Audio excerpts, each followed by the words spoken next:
All right, Reggie. Daz did an interview recently, and I know you touched on this in live streams and stuff in the past, but he's sticking to his lies about how he says he strong armed Suge out of 2.5 million with a screwdriver at the office. I know you were around at that time. Can you tell what the story about what really happened that day? Yeah, Dad's a very funny guy, y'all. Real funny. Um, he kind of telling the truth about a story,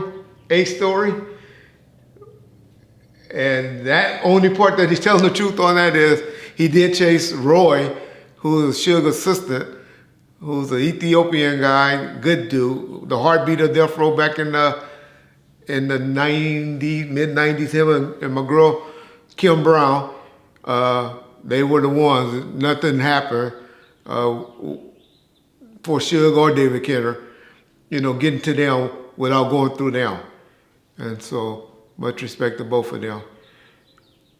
But this is even after Kim Brown was gone. We was at the Larry Flynn building in 9171. We had just moved in there, and because of Murdoch Plaza, Pete Wilson had got tired of our ass and kicked us out of the building that we was at with Interscope, because niggas kept pissing in the parking lot. And the white folks was like, man, you niggas gotta get this shit out of here. I mean, we used to get $50,000 fines every time they found piss in the parking lot. This was in the lease agreement. And of course, the niggas got blamed for it, which it probably was those niggas, to be honest. And so we finally got tired of paying those, or they got rid of us and kicked us out of the Interscope building. So we had moved down to 9171. And so we had a floor, and the building was really open to the public too much, in my opinion. And Daz and Corrupt and one of their homeboys, I forget who it was, they knew me and Suge, and Suge homeboys was out of town. Because we didn't have office security at that time. That's what got me some more money, y'all. Thank you, Daz, once again. You're always making me money. Because then I got to put a security guard up there after that. And he came up there with a screwdriver and was complaining because Suge had cut their album off and wasn't doing no more treatment on the album, and was coming up there tripping about something, with George Price. It was actually with Papa G. And Roy came in there and he started chasing high, because he was high as a motherfucker on that Sherm. And he started chasing Roy around in the office, laughing. It was like fun, like Daz do. Talking about he was gonna stab Roy with the screwdriver. So much so where Roy was able to call on the phone and call Suge, and like, man, Daz up here tripping. They running around the desk and acting a fool with the screwdriver and shit. And Suge told that nigga, Daz, you better take your bitch ass. You better get on, nigga, before I have some of the homies come up there and whoop your ass. Of course, Daz left like a little bitch. Where he comes up with this, he got $2.5 million and pushed up on Suge, who knows? I don't know what land he's in.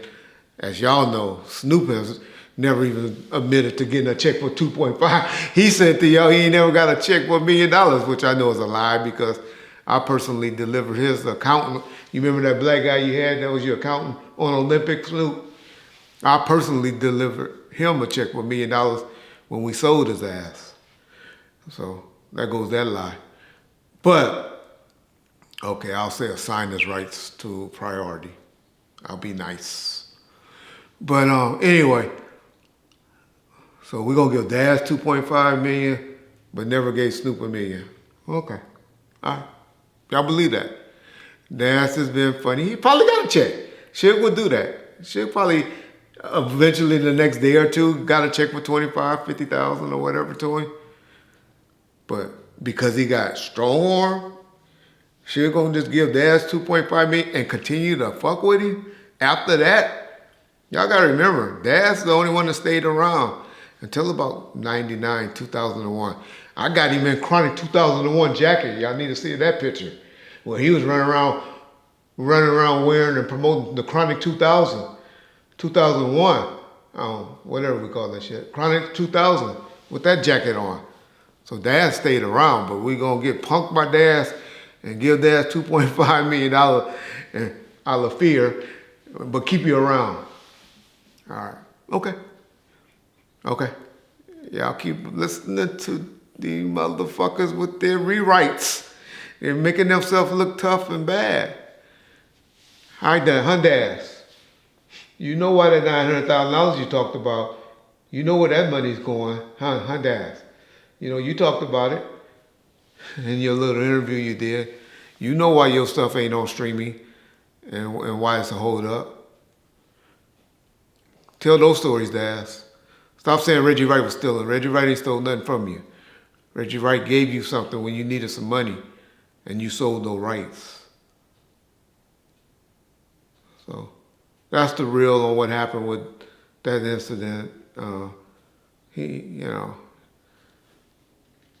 I don't know. I don't understand these extreme lies. I understand a lie. You tell some lie. 2.3 in 1 minute, then in the next breath, this nigga say 2.5. If you got a check like that, you remember the exact number. Yeah, that's what I say to that. Shout out Daz Dillinger, Darnell Arnold. You lucky I like Kenya a lot. And I really tell some stories about your fake ass. Let me ask you this, Reggie. In the back of the Two Gangster for Radio booklet, there were letters from Snoop and from Daz. The Snoop one we've covered pretty extensively, but the Daz one, said, please, it had like a PS, and it basically said, PS, please stop having Reggie Wright carry out your threats or something like that. Do you remember that? Yeah, Daz know the real. Daz know how shit was going down. Y'all said this little buster ass police officer and all of that back then. They know who was pushing the line while Suge was in jail. Y'all know.